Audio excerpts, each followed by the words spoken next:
কেউফালে গুজৰি গুমৰি আহিলে বান উটুৱাই নিলেহি গাঁওখন সুখৰে ঘৰখন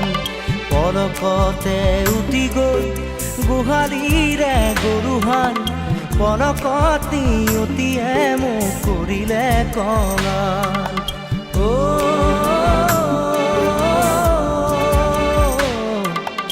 উটুৱাই নিলেহি গাঁওখন সুখৰে ঘৰখন কেউফালে গুজৰি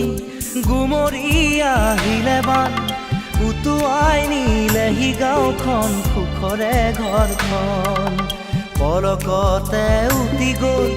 গোহালিৰে গৰুহাল পলকত নিয়তিয়ে মোক কৰিলে কঙাল